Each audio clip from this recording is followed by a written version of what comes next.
Hello, folks, and welcome to this special bonus episode of the Winged Wheel podcast. We are just going to release a little one for you here before our usual weekend episode. And what this is an abridged version of the last Winged Wheel podcast night at the LCA featuring Ken Daniels and Mickey Redmond that happened back in April of 2022. So we thought we'd put this together in lieu of our typical Patreon exclusive midweek episode. But I have a couple of notes about it, and we'll get to that in a second. But first, I want to talk to you a little bit about Winged Wheel podcast night at the LCA, what it's all about, and what we do. And the good money we raise for the Jamie Daniels Foundation. So we've run 2 so far, and it's in partnership with the Detroit Red Wings, who have been amazing partners with us in this process. We have hosted Ken Daniels and Mickey Redmond on the live podcast that is recorded before the event both times. So there's a live podcast with us, the hosts, and more importantly, Ken and Mick, and some other special guests are always planned, and we're trying for more in the future, so look forward to that. And there's a pregame meetup, and there's food, there's drinks available for people to buy. There's merchandise and giveaways and signatures. Evan loves signing signatures, Ken and Mick as well. It's a lot of great fun, and to do it with the Detroit Red Wings at the arena or nearby is always a lot of it's just a blast, and it's so great to get together, and we're happy we were able to start to do these again. So the next one is on Saturday, October 29th. In addition to all those things I just mentioned, when you buy a ticket, you get access to that event and, of course, the Red Wings game. So on the 29th, they're facing off against the Minnesota Wild in Detroit. So you get a discounted ticket. It's a special Winged Wheel podcast discount, and a portion of the proceeds from that from each ticket sold gets donated by the Detroit Red Wings to the Jamie Daniels Foundation, which we are very, very appreciative for. And then after the event, when we're all sitting in our Winged Wheel podcast seating sections, there's a gondola, lower bowl, upper bowl. We have seats everywhere, and we fill them up. But after the event, we are going to go to Harry's Bar and Grill, very close by, to keep the party going until the night ends. So it's a blast, and we just absolutely love doing it, and the way these things are growing and getting better each time. I know we're very excited. Ken and Mick, I've been talking to them. They're very excited to keep these going with you. So we hope you can attend. If you want to get your tickets, get them fast. They do go quickly. DetroitRedWings.com/WWP. Again, that's DetroitRedWings.com/WWP, or go to the link in the description of this episode. Or if you have any trouble, reach out to us on Twitter at Winged Wheel Pod, and we can help you out. So what we're going to show you now, or have you listen to, is an abridged version of the live recording from the second event, again, last April. So just a fair warning, it's not going to be the world's best audio, especially for the first few minutes. You're going to hear it flip over to get a little bit better, but still not great. And at some point, you might hear some interference in there. So that's something that we're going to improve for next time, and part of the delay why this took so long coming out to you. So finally, we're able to pull it together. Hope you enjoy it, and if you don't, well, blame Brad. But without further ado, the second ever Winged Wheel podcast live episode at the LCA featuring Ken Daniels and Mickey Redmond. Enjoy. We need to make this a tradition now, because Brad and I have been here for hours and no one chanted our name. And Mick, that's because you suck! That was actually my mom in the crowd, believe it or not. Ken got here, and we heard some applause for Ken, but Mick, not like this. No, it shouldn't be. The bar is open. There might be still some food in the back, so those are the housekeeping items. And without further ado, welcome to the Winged Wheel Podcast Live Show Part 2. So, Mick, we have a quick story for you. When we first did this podcast, the live show, we sent Ken some of our merch, like shirts like this, and we said, "What size is Mick?" And he goes, "Mick's not going to want those." Really? See, that's what he does. He thinks he can talk for me. Yeah. He does it on the air all the time. I get a chance. And I thought, okay, well, why don't we get something that Mick would want?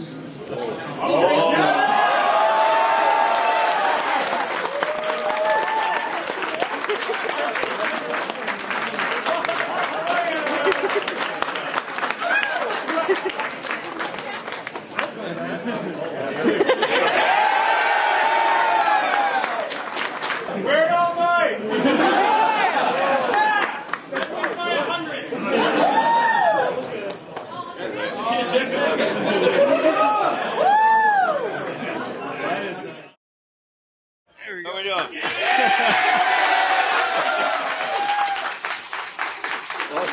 That looks good. The flannel is catching on. Yeah. When I first moved here in '97, I was there with my kids, and we were at Mickey's house.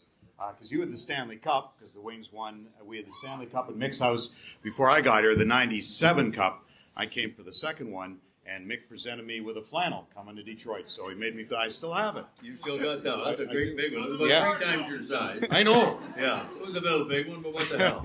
I still have it. Right. Yeah, that was '98, the November of '98. Yeah, November '98. When we celebrated the Cup from the spring of '98, yeah. Yeah. Right on. Yeah, it was good. No, it was November of '97. Well, it was our first Cup. Yeah, because you had the Cup at your house from the first one, then I came for the second. So it was you had the Cup November '97. Okay. See how it happens? '98. If I had the Cup at my house for the first one, it was November of '97. Right. That's right. And you were there for the second one. Right, but I was at your house November '97 when the Cup was there. You presented me. There's the ball, Harvey. See? Okay. We got it. This is like we're mid-game. Okay. This is down 3-0 in the second period. Well, yes. Not tonight. Not tonight. But yes, that's what people always say to us. How do you know what? Because we're rebuilding, and sometimes you just have to distract and deflect. And if you want constant play-by-play, go somewhere else. I mean, we try to entertain, have fun, and that's what it's about. It's a game. And when it gets down there and this team's really into it, we'll switch it up. I've never heard those words before. Distract and deflect. Yeah. A little bit. A really nice way of saying don't pay attention to some of this shit you're doing. All in nice, That's correct. They're doing their best. They're doing their best. Listen, I've been there. It ain't easy. Yeah, you had some tough years. It ain't easy. Yeah. We were talking about those the other day back in, I was talking to somebody and they said, you described the Red Wings when you came here pretty well. I said, yes, I think I remember saying they were a little bit dysfunctional. Yeah. Even though Gordie Howe was still here, the ownership was really bad before the Illiches took over. And they were going through coaches like shit through a goose. It was terrible. Anyway. Nobody's listening to that. No, not right now.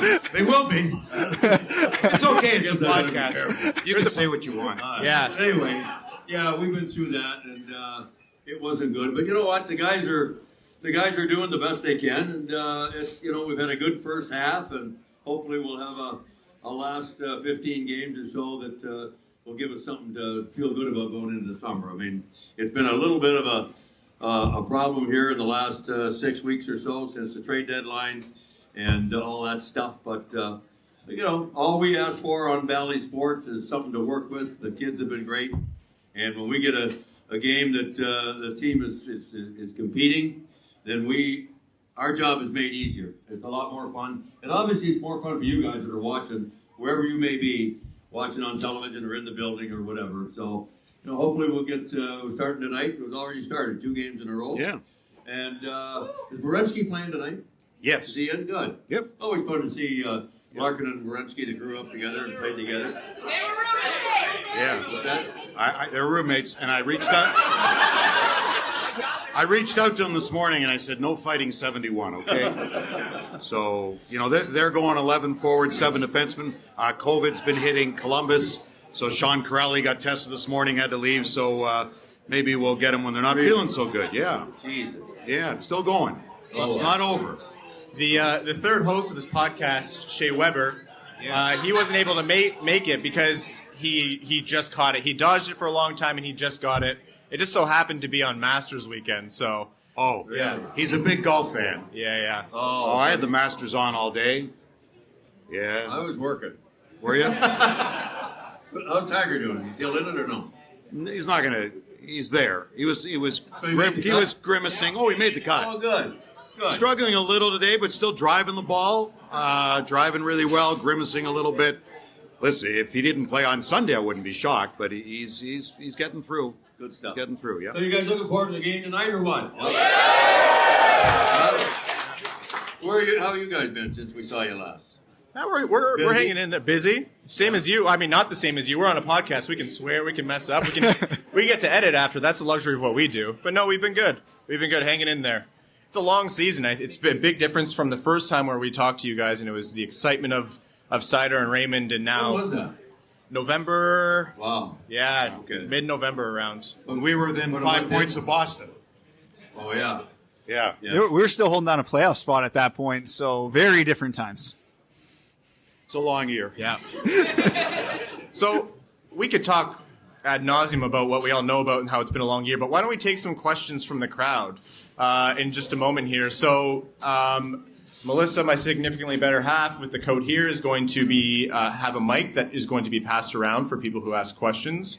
But first question for both of you, and I think it's a really tough one, but seeing how this year started and then seeing how the last 6 weeks have gone, Mick, like you said, where it's been a little bit tougher, how does that affect your outlook for next season for the Red Wings? What comes next? Because it's going to be a big offseason for Steve Yzerman. What is your anticipation for this team, especially seeing the season as a whole? I don't think it changes our outlook very much at all. I think what it does is it allows the people that are making decisions inside that building to decide who's going to be here next year, who's going to stay here next year, who's going to not get signed next year. They don't really know who they're going to bring in yet. The kids, yeah, we know we're going to get some young guys at training camp in Traverse City, and who we may have on the blue line, like Evanston next year. But I don't think it changes a whole lot for us. For us, we work with what we're given. And when they drop that puck, the script begins. It's hard to script what we do. It's all pretty much ad-lib. And the hockey team is what it is, and we just deal with it. Sometimes it's harder. As Ken said, it's you got to distract and deflect, but you know what? That's the way it is. We try to keep our glass half full.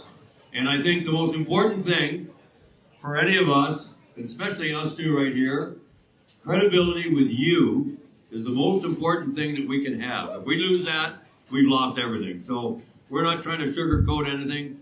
It's a tough business. It's a dirty business sometimes, but it's a great, passionate business. And we try to keep it as level as we can. We have a Red Wing flavor, but we're not going to twist it and make it look something that it's not. 100% true. Yeah, we're not lying. We're not going to, because if we did that, and yes, are we homers? Sure we are. Do you want the Red Wings to win? Of course we do. But we also, as we've said before on this podcast and elsewhere, you don't disrespect the game. So if another team is good, if there's another great player, we see it with Austin Matthews, and we're going to play in Toronto the last week of the season. Why isn't Austin Matthews a story? He's probably going to go down, as this continues, as the greatest Toronto Maple Leaf of all time. So why shouldn't you celebrate that? You see Connor McDavid. Why not celebrate the greatness in the game? And at some point in time, and it might be Cider, maybe the best defenseman of the game. And we hope other cities will, I don't know, maybe it'll be that way in 5 years. And hopefully other cities will celebrate that. So I think it's the greatness, as Mick always says, it's the greatness of the game that you have to respect, and we try to do that. That the appreciation you show for those other goal calls, and we've talked about it before, where you look at other broadcasts and they don't necessarily get excited when a puck goes in, and especially if it's a big moment. I think it does translate.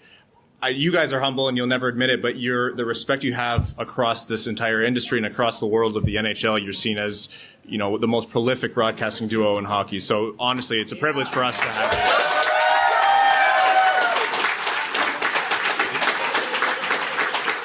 Thank you. We're gonna, and I spoke to these two, and Ryan and Brad, and we're gonna record this podcast in Denver next week, and you're gonna say the same thing. And see how that goes over. Yeah, we need 10 of the biggest, toughest people here to come with us. We'll cover your airfare. That's right. Now we have our issues, and through the years, and ESPN, and Mick and I were just interviewed by ESPN and Draper and McCarty. I'm not sure Claude Lemieux is going to sit down with them, but they are revisiting March 26th. So ESPN, like they did for my son Jamie, when they did his story on ESPN E60, the same producer, Mike Farrell, reached out to us, and they're doing the doc on the Red Wings-Avalanche rivalry. So not sure when that's going to air. Maybe come Stanley Cup time this year. I'm not sure when they're going to get it done, but that'll be pretty cool. We were part of it. I may get 10 seconds in it, but the other guys. And, and sitting there and just listening to that and hearing Chris Draper speak and relive it and his thoughts from that night, it was pretty compelling, wasn't it? Just listening. It's amazing that thing, 25 years ago, it really took on a life of its own. And all I know is when I was recalling that fight, and I was thinking and watching the people at the Joe and all the fun they were having and the enjoyment they were getting, I'm thinking today's people would look back at us back then and think we're all sick people. We had way too much fun. Yeah. It was amazing. It was unbelievable. It couldn't happen again today. So the nicest thing I must say about that whole rivalry there, two of the greatest teams in the world right there, as well as the most hated rivals. That's what made it so great. Okay, we have a question here. Oh, we're waiting for the... we should get those made up. What would you guys think? Would you want these flannels on the... Yes! What are you, stupid? Thank you again. That's my Cut mom. him off. I love it, Nick. Thank you so much. Okay. Want to hit us with your question? Go ahead. Guys, I just wanted to say I drove in from Chicago this morning. Huge fan. Thank you Well, for my coming. daughter lives in Chicago. How about that? I know how long that drive is. Yep. 4 hours left this morning. 4 hours you did it in? You were speeding. Takes me about 4:25 max. It's as quick as I've been. Wow. Okay. Chicago. Yeah. You a Blackhawks fan too or no? No way. Come on. No way. All right. Let us know your name and what's your question? My name is Logan.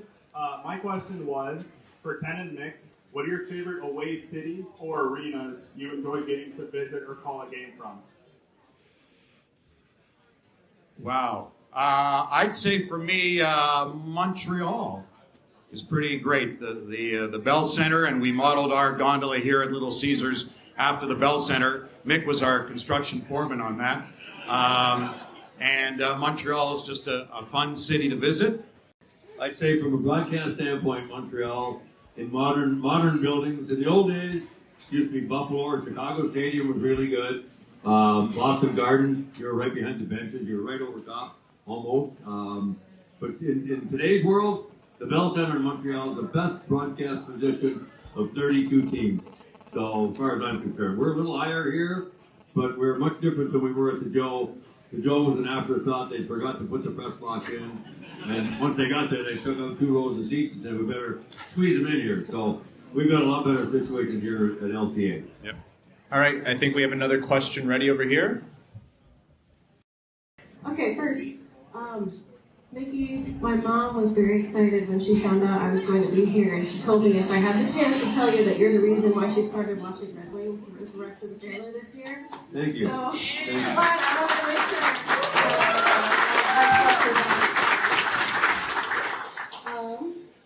And so this question is for both of you. Since you've been calling the Red Wings games for so long, and seen a lot of rookies start their NHL careers, obviously we've had an amazing time watching Cider and Raymond this year. And aside from those two, who have been the most interesting and exciting rookies to watch and call for that you can remember? Well, you were here long before me when they were a lot younger. I remember, well, you go ahead first because you were here for others long before I was. Lidstrom. Yeah. I mean, Lidstrom came in here. Pretty impressive, I'd say. Geez, that's a good question. I never really thought about that. Because He'd probably be the one. well, he'd be the top guy, I'd say. What about Sergei? Well, yeah, I don't think it was Sergei. Sergei was a little older, I think, wasn't he? But I guess that doesn't really matter. I mean, that whole group there, 97, 98, the Russian 5, there were so many guys that came in here that left an impression on all of us that'll never go away. It's hard to pick one, but Lidstrom would be the orchestrator that made it all happen back when he came in. Yeah, I don't know if Sergei was 89 draft, and he came 90, 91 was his rookie year, and then Lidstrom the next year. So, but all right, like for me, it would be probably Pavel Datsyuk. But again, if you look at Datsuk's numbers, and he was also older, whether he was 23 or 24, same as Zetterberg. That's why you're seeing what Raymond and Seider are doing now at their age. And you can talk about rookies Zetterberg and Datsuk, but they had played overseas and came over when they were 23 or 24. So they were like, you know, almost Michael Bunting age, who was like 40. So, You know, I don't know. I don't know. So for me, you know, the Pavel of that memory probably, but and you look at Pavel's numbers, he really didn't take off till probably the third year or so. But the team was so good in 2002 when Pavel came around and so many veterans. You know, he really didn't have to do a whole lot. But, you know, Brett Hull, just tried to keep Brett Hull in line. I mean, yeah, and just to finish that question off, I remember when Eiserman came in here in 83, 84, they had no intention to keep him here.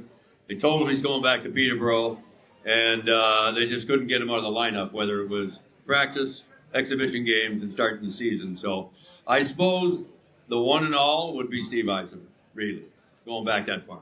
Yeah. Okay. Next question. Tell your mother, thank you for the support. We try to teach the game every day, and we love it when people are listening and they're learning and we're having fun. Hey guys. Also joking from Chicago, great town. Nice. From so, no booze. Also, these have been really great questions, so kudos to the really professional. This is a stupid question, but I love. There's no such thing as a stupid question. Wait for it. Oh, just wait. You've listened to the podcast before, right? Yeah. So you have to receive a blindside Cronwall check or a full-on Probert punch to the jaw. Which one do you choose? Who is it? You got to receive a blindside Cronwall check, like, you know, the Chicago guy who got knocked out cold, or a Probert punch to the jaw. You got to take one. What are you doing? Cronwall. No. I take a Cronwall. That I might get up from. Maybe. Yeah, I'd say I'd let Cronwall take a run at me because Proby got stronger as the fight went on. Yeah. He did. Mind you, I can tell you this: Joe Koser one night in an alumni game punched me in the shoulder and pretty much knocked my shoulder out. He had a jackhammer of a. I saw him on the ice that night. He knocked out Jim Kite's earpiece. He had a hearing problem. Knocked him silly. He could hardly stand up. Koser hit him in the head somewhere. Koser could hit. He was like a jackhammer. And he had hands like meat hooks. We love those two guys. Oh, without a doubt, Cronwall. Look at me. I'm made of glass. I pretend to be tough, but I'm not. One punch to the face, and I would not survive it. Cronwall, Ken's right. At least maybe he might miss a little bit, and I could get up in a couple of years. But yeah, that's about it. Yeah, I'll take the dislocated shoulder from Cronwall versus the concussion from Probert. Yeah. Okay. Hi, guys. My name's Antonio Gracias. I also am from Chicago. What's going on? All right. You guys all come together? Apparently, I missed the memo to hop on the same train as everybody else. You paid full price for gas. The rest of them carpools. Exactly. Maybe play next time. So my question's for Ken and Mick. Shocker, I know. You've called many historic moments throughout your career. Which ones stand out the most, and why? A game that always comes to my mind was in Calgary when the Russian Five were put together. The Calgary Flames got 8 shots on goal at home. And I said during that telecast that night, they better get some Dramamine because they're getting dizzy. That night was unbelievable. We've had a lot of wonderful memories here from the closing of the Joe and the Stanley Cups and the Russian Five with different reasons, you know, all those guys. But that night in Calgary was absolutely incredible. How about Carolina? Triple overtime when Larionov scored.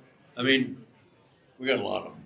Too many to really remember at one time. Yeah, and we now, when we get to the playoffs again, hopefully we still will be doing one round. We used to do 2 rounds, but never got to do the final. And for me, I guess the most fun moment I had was filling in for Schleprock, Ken Cal, on the radio because he lost his voice in Pittsburgh for Game 6. And I flew down that day and you know, ultimately turned it over to him so he could say the Red Wings win the Stanley Cup, which should be his place, but to call Henrik Zetterberg's game-winning goal off Marc-Andre Fleury's ass, the win in the net. And so for me, that was a great moment just to be involved in a Stanley Cup final, to call that, and the Red Wings win the Cup and be part of that, and flying home as Mick and I were in '98 from Washington was pretty cool. I think the Stanley Cup between us. You and I in the seat back at the back of that plane. Yeah. We had the Stanley Cup between us. Yeah.